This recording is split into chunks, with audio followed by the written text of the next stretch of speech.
இது KFC chicken தான் நினைக்கிறீங்க, ஆனா அது இல்ல, இது வேற.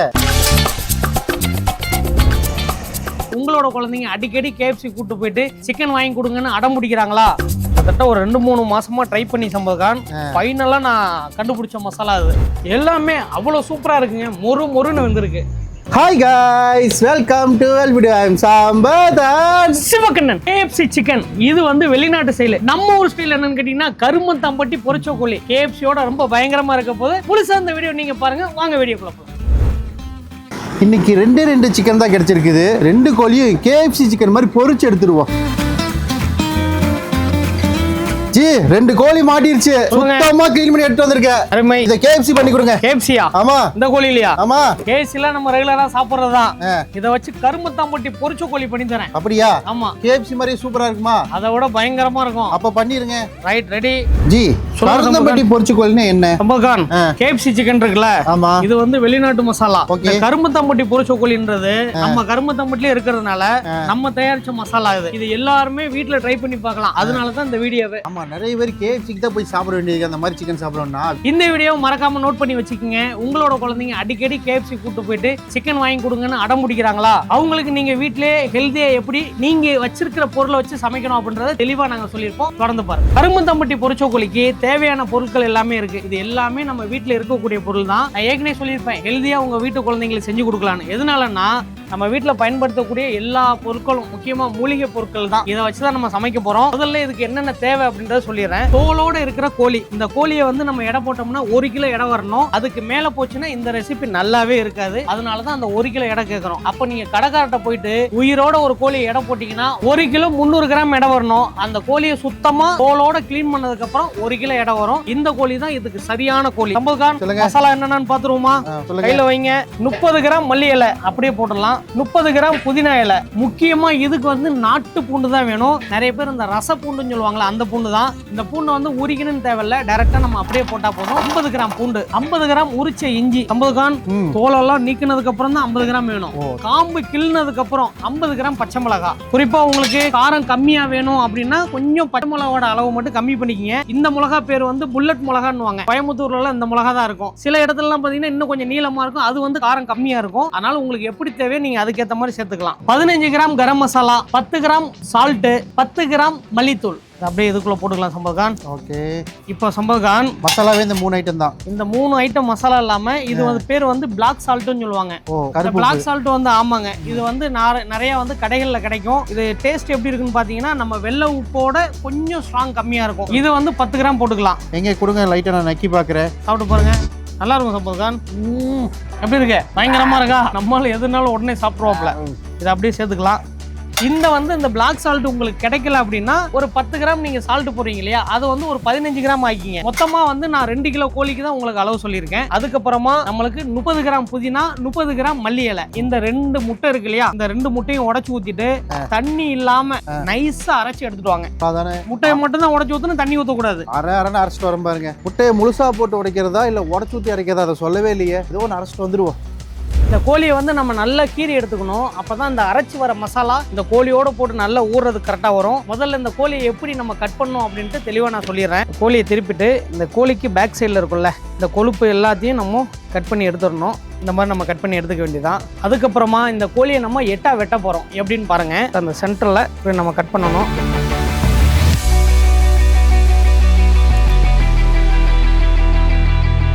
மொத்தம் 4 பீஸ் ஆச்சு. அதே மாதிரி இதை 4ஆக கட் பண்ண போகிறோம். இந்த கோழியை கட் பண்ணுறது வந்து ரொம்ப முக்கியமான விஷயங்க. என்ன அப்படின்னு கேட்டிங்கன்னா இந்த கோழியை வந்து கரெக்டான சைஸில் நம்ம கட் பண்ணணும். இல்லை அப்படின்னா அந்த கோழி வந்து வேகாது. நிறைய பேர் வந்து அந்த கிரில் சிக்கனு, தந்தூரி சிக்கனு இதெல்லாம் நம்ம சாப்பிடும்போது என்ன ஆகும்னா உள்ள வந்து அந்த பிளட் இருக்கிற மாதிரி தெரியும். அதுக்கு என்ன கம்ப்ளைண்ட்ன்றது நான் சொல்லிடுறேன். அந்த தின்னா இருக்கிற கோழி இருக்கு இல்லையா, தின்னா இருக்கிற கோழியை நம்ம மசாலா போடும்போது உள்ள மசாலா போகாது. கோழி வேகிறதுக்கும் ரொம்ப நேரம் ஆகும். அதனால தான் உள்ள வந்து பிளட் இருக்கும். இதெல்லாம் மறக்காம நோட் பண்ணிக்கிங்க. அந்த மாதிரி பிளட் இருந்துச்சுன்னா நீங்க கோழி என்ன பண்ணணும், முதல்ல வேக வைக்கணும். அரை வேக்காடு வெந்ததுக்கு அப்புறம் அந்த கோழியை எடுத்துட்டு தட்ட தட்டணும். தட்டிட்டு மறுபடியும் நீங்க எண்ணெயில போட்டீங்கன்னா அந்த மாதிரி பிளட் இருக்காது. நோட் பண்ணி வச்சுக்கோங்க. இப்போ அந்த தின்னா இல்லாம இருக்கிறதுக்கு என்ன பண்ணணும் அப்படின்றத சொல்லிடுறேன் பாருங்க. ஒரு முழு கோழியை நம்ம 8 வெட்டி இருக்கோம். இந்த 8 கோழி இருக்கு இல்லையா, இந்த 8 கோழியை என்ன பண்ணணும்னா மறுபடியும் நெஞ்சு பகுதி இருக்கு பாருங்க, அந்த கோழியை மட்டும் இந்த மாதிரி கீரி எடுத்துக்கணும். கீரி இப்படி எடுத்துக்கணும். அதாவது இப்படி இருந்த கோழியை இப்படி நம்ம கீரி எடுத்துருக்கோம். பார்த்தா உங்களுக்கு தெரியும். இந்த கோழி வந்து என்னன்னு கேட்டீங்கன்னா இந்த மாதிரி திக்கா இருந்துச்சுன்னா வேகாது, உள்ள வந்து மசாலாவும் போகாது. இந்த மாதிரி நம்ம நைஸா கொஞ்சம் கட் பண்ணிட்டோம்னா நல்லா வெந்து வரும். அதுக்காக தான் இப்போ எல்லாத்தையும் இதே மாதிரி கட் பண்ணிடலாம். சென்டரில் கட் பண்ணி இந்த மாதிரி நம்ம கீரி விட்டுறணும். இந்த லெக் பீஸை சென்டரில் நல்லா கீரி விட்டுக்கணும்.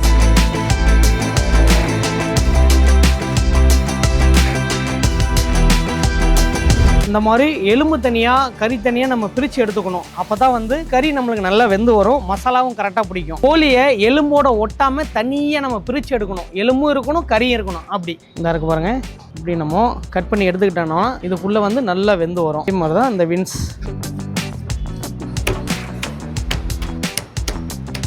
இதே மாதிரி இந்த கோழியை கட் பண்ணி எடுத்துக்கலாம். சிக்கனை சின்ன சின்னதாக நம்ம கட் பண்ணி எடுத்தாச்சு. இந்த அளவுக்கு நம்ம வெட்டிக்கணும். மசாலா ரெடி அரைச்ச மசாலா ரெடியா இருக்குது பாருங்க. ரெடியா சம்பகான்? கலர் பாத்தீங்களா எப்படி இருக்குன்னு? நல்ல கிரீனிஷா இருக்குது. அந்த அரைச்ச மசாலா பச்சை கலர் சிங்குச்சாங்க மாதிரியே இருக்கு. அதேதான். எனக்கு ஒரு டவுட் சம்பகான். சொல்லுங்க. முட்டையை உடைச்சு போட்டீங்களா முழுசா போட்டீங்களா? இல்ல உடைச்சிட்டேன். நான் கூட வேக வச்சு அப்படியே சாப்பிட்டீங்களான்னு நினைச்சிட்டேன். அதாவது மசாலா தான் இங்க, சிக்கன் இங்கல இருக்குது. அப்படியா? மெயின் டிஷ் இங்க இருக்கிறதுனால கம்முன்னு இருந்தாரு. இந்த மசாலா எடுத்து அப்படியே போட்டுடலாம். அப்படியே போட்டுருவோம். சம்பகான் இந்த மசாலா இருக்குல்ல சம்பகான், நீங்க சும்மாவே சாப்பிடலாம் சம்பஜி, நல்ல டேஸ்டா இருக்கும். ட்ரை பண்ணி பாத்தீங்களா? நானு பிரெட்டுக்கு இடையில வச்சு சாப்பிடலாமான்னு பார்த்தேன். பிரெட் இல்ல, இதுக்குள்ள கொஞ்சோண்டு தயிரை கலக்கணும்னு வைங்க, அதான் கிரீன் சட்னி. அப்படியா? நீங்க பிரெட்டுக்கு நடுவுல சாப்பிடுற சட்னி தான் அதுதான். வரும்போதே நினைச்சேன் பிரெட் இல்லாம போச்சு. இந்த சிக்கன் இருக்கு இல்லையா, இதை நல்லா நம்ம இந்த மாதிரி கலைக்கணும். அப்பதான் வந்து நம்ம சிக்கன் கீரணும் பாருங்க, அந்த கீர்ன இடத்துல எல்லாம் மசாலா போடணும். அப்பதான் வந்து ஈவனா அது குக் ஆகும், ஒரே மாதிரி டேஸ்ட் இருக்கும், மசாலா எல்லா பக்கமும் நல்லா இறங்கி வரும். இது வந்து கிட்டத்தட்ட ஒரு 2-3 மாசமா ட்ரை பண்ணி சம்பகான் ஃபைனலா நான் கண்டுபிடிச்ச மசாலா அது. புரியா? ஆமா. இருந்தாலும் இது நம்மளோட போக கூடாது, நம்ம மக்களுக்கும் வேணும் அப்படின்றதுக்காக தான் இது. நீங்க எப்ப நம்ம ரெஸ்டாரண்ட் வந்தீங்கனாலும் இந்த கரும்புத்தம்பட்டி பொரிச்ச கோழி கேட்டீங்கன்னா கிடைக்கும் உங்களுக்கு. அவ்வளவுதான், முடிஞ்சு. கரெக்டா நம்ம ஒரு 1 மணி நேரம் ஊற வைக்கணும். 1 மணி நேரம் ஊறினாதான் இதுல இருக்கிற உப்பு, மசாலா, பச்சை மிளகாய், இஞ்சி பூண்டு காரம் எல்லாம் உள்ள ஏறும். 1 மணி நேரம் இந்த சிக்கன் அப்படியே ஊறட்டும். இதுக்கப்புறம் இன்னொரு ப்ராசஸ் இருக்கு. சிக்கன் பாத்தீங்கன்னா நம்மளுக்கு 1 மணி நேரம் நல்லா ஊறிடுச்சு. சிக்கன் எப்படி ஊறி இருக்கு பாருங்க. இந்த சிக்கன் கலரே வந்து அப்படியே கிரீன் கலர்ல மாறிடுச்சு. ஜி மைதா 8 வர சொன்னீங்க, இதை 8 வந்துட்டேன். Right, okay. இப்போ நம்ம KFC செய்யும்போது வெங்காயம், பூண்டு, இஞ்சி இந்த பவுடர் எல்லாம் போடுவோம். இதுல அது போடவே இல்லையே. அதெல்லாம் போட வேணாம் சம்பத்கான். இந்த மசாலாவே எல்லாமே நம்ம ஸ்ட்ராங்கா கொடுத்துருக்கோம். நம்ம வீட்டுல ட்ரை பண்ணாலும் சரி, கடையில ட்ரை பண்ணாலும் சரி, சிம்பிளா இருக்கணும், டேஸ்ட் நல்லா இருக்கணும். அதுக்காக தான். என்னன்னு கேட்டீங்கன்னா நம்மளுக்கு மைதா வந்துருச்சு. இந்த மைதால வந்து உப்பு, வெங்காய பொடி, பூண்டு பொடி இதெல்லாம் எதுவும் தேவையில்லை. ஆனா KFC சிக்கனுக்கு வந்து நம்ம போடணும். இதுல வந்து நம்ம கொடுத்துருக்கிற மசாலாவே போதுமானது. மசாலாவை இப்போ எடுத்துட்டு அந்த லெக் இருக்கு இல்லைங்களா, இந்த அப்படியே போட போறோம்.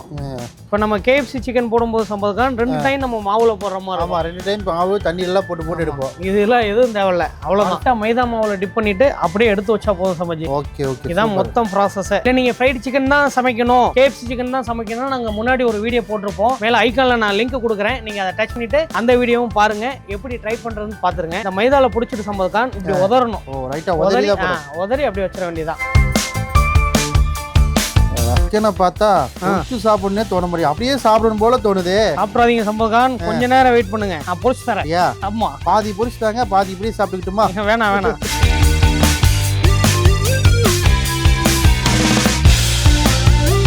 இந்த மைதா வந்து நீங்க மறுபடியும் யூஸ் பண்ணலாம். எப்படின்னு கேட்டீங்கன்னா, இப்போ நம்ம இந்த கோட்டிங்லாம் முடிச்சிட்டோம் இல்லையா, முடிச்சதுக்கப்புறம் நீங்க சலிக்கணும். சலிச்சுட்டு, ஏன்னா நம்ம இதுல சிக்கன் இருக்கும், தண்ணி இருக்கும், இதெல்லாம் சின்ன சின்ன பீஸ்லாம் உள்ள இருக்கும். இதை நல்லா சலிச்சுட்டு அதுக்கப்புறம் நீங்க வெயில்ல காய வச்சு நீங்க மறுபடியும் நீங்க வீட்டுக்கு யூஸ் பண்றதா இருந்தாலும் யூஸ் பண்ணிக்கலாம். அப்படியே வச்சிட வேண்டியதான். கரும்பத்தம்பட்டி பொரிச்ச கோழி சூப்பரா ரெடி ஆயிடுச்சு. அப்படியே எண்ணெயில பொரிச்சு அப்படியே சாப்பிட்டுருவோம். இப்போ பார்த்தீங்கன்னா நம்ம கிச்சனுக்குள்ள வந்தாச்சு. நம்மளுக்கு வந்து ஆயில் வந்து நல்லா சூடாக இருக்கு. ரொம்ப சூட்டில் வந்து நம்ம இதை பொரிச்சிடக்கூடாது, இதமான சூட்டில் வந்து பொரிச்சு எடுக்கணும். அப்பதான் ஈவனா வெந்து வரும். என்ன ஓவர் சூடாச்சுன்னு வைங்க, மேலே எல்லாம் வெந்துடும், கடைசியா உள்ள சிக்கன் வேகாது. இதான் கம்ப்ளைண்ட் ஆகும். நமக்கான பொரிச்சிடலாமா? வாங்க பொரிச்சிடுவோம். என்னன்னா ஒவ்வொரு பீஸா அப்படியே எடுத்து போடணும். போடுங்க பொறுமையா.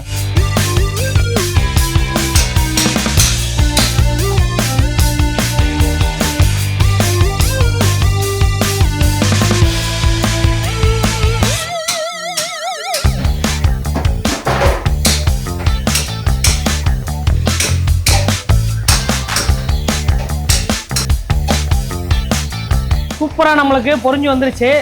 நான் ஏற்கனவே சொன்ன மாதிரி தான், அந்த இதமான சூட்டில் போட்டு பொறுமையாக வேக விடணும், ரொம்ப ஹீட்டில் வேக விடக்கூடாது. பார்த்தீங்கன்னா நம்ம KFC சிக்கனில் எப்படி நம்மளுக்கு பொரிஞ்சு லேயராக வரும் அதே மாதிரி வந்திருக்கும். ஆனால் இது கரும்புத்தம்பட்டி பொரிச்ச கோழி, அதோட டேஸ்ட் வேற, இதோட டேஸ்ட் என்டையர் வேற. நீங்கள் சம்பக்கான் இந்த போடுங்க.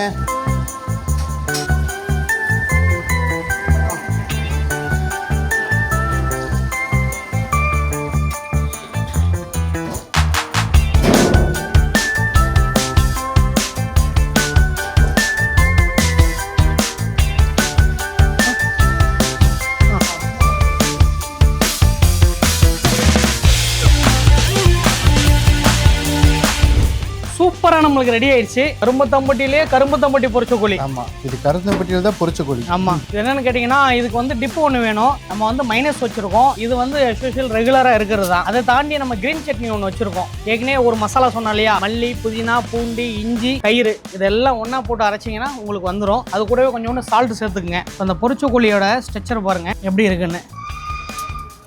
நல்ல மனமா இருக்குங்க. நல்ல அந்த மல்லி புதினா எல்லாம் சேர்த்துருக்கோம் இல்லையா, சூப்பரா இருக்கு. மனம் தான் அது. என்னன்னு கேட்டீங்கன்னா நல்ல ஒரு ஹெல்த்தியான ஃபுட்டு. உங்க குழந்தைங்களுக்குலாம் நீங்க தைரியமா சமைச்சு தைரியமா கொடுக்கலாம். நார்மலா நம்ம ஒரு ஃப்ரைடு சிக்கன்லாம் பண்ணோம் அப்படின்னா அதுல அஜினாமோட்டோ போடுற மாதிரி இருக்கும், அப்பதான் அது டேஸ்ட் நல்லா வரும். இதுக்கெல்லாம் நீங்க எந்த அஜினாமோட்டோவும் போட தேவையில்லை. இப்போ எப்படி நான் சொல்லி கொடுத்தனோ அதே மாதிரி சமைச்சு உங்க குழந்தைங்களுக்கு கொடுங்க, உங்க வீட்டில் உள்ள பெரியவங்களுக்கு கொடுங்க, எல்லாருக்கும் கொடுங்க ஹெல்த்தியான ஃபுட்டு. இதுக்கு மேல லைட்டா நம்ம கறி மசாலா தூவி விடணும். கறி மசாலா பொடி இருக்கு இல்லையா, அதை நம்ம தூவி விட்டாவே போதுமானது. நல்ல ஒரு டேஸ்ட் கிடைக்கும்.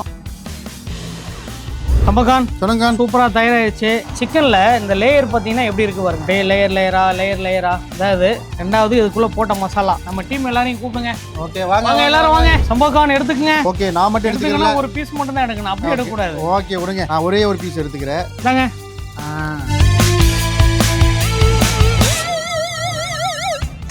எப்படி வந்திருக்கு பாருங்க சிக்கன்.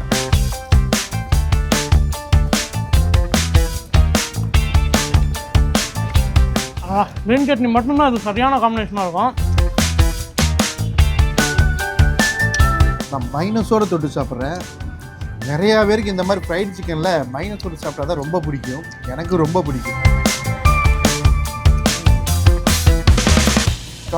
மைனஸ் சிக்கனும் சேரும் போது அல்டிமேட் வேறு மாதிரி டேஸ்ட்டுங்க. சூப்பராக இருக்குது.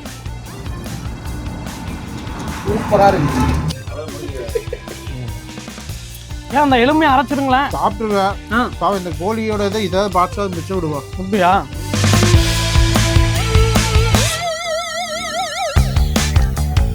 சம்பகான், KFC சிக்கனுக்கும் நம்ம கரும்புத்தம்பட்டி பொரிச்ச கோழிக்கும் என்ன வித்தியாசம் சொல்லிருங்க. உண்மையிலுமே KFCயோட இது அருமையா இருக்குது. என்னன்னா KFCல ஒரு உப்பு லைட்டா டேஸ்ட் மட்டும் தான் இருக்கு, இது அப்படி இல்ல, இதோட டேஸ்டே வேற. கரும்புத்தம்பட்டி பொரிச்ச கோழி எப்படி ஈஸியா பண்றதுன்னு உங்களுக்கு தெளிவா சொல்லியிருப்போம். கண்டிப்பா நீங்க வீட்டுல ட்ரை பண்ணி பார்த்துட்டு எப்படி இருக்கு அப்படின்றத மறக்காம கமெண்ட்ல சொல்லுங்க. நம்மளோட சிவகண்ணன் ரெஸ்டாரண்ட் எங்கெல்லாம் இருக்கோ அங்க இருந்தா கரும்புத்தம்பட்டி பொரிச்ச கோழி இருக்கும். நீங்க வாங்கி ட்ரை பண்ணி பார்த்து எப்படி இருக்குன்னு சொல்லுங்க. இந்த வீடியோ எல்லாருக்கும் ஷேர் பண்ணிருங்க. இத்தோட இந்த வீடியோ முடிச்சுக்கிறோம். இன்னொரு டிஃபரெண்டான வீடியோல மீட் பண்றோம். பாய்.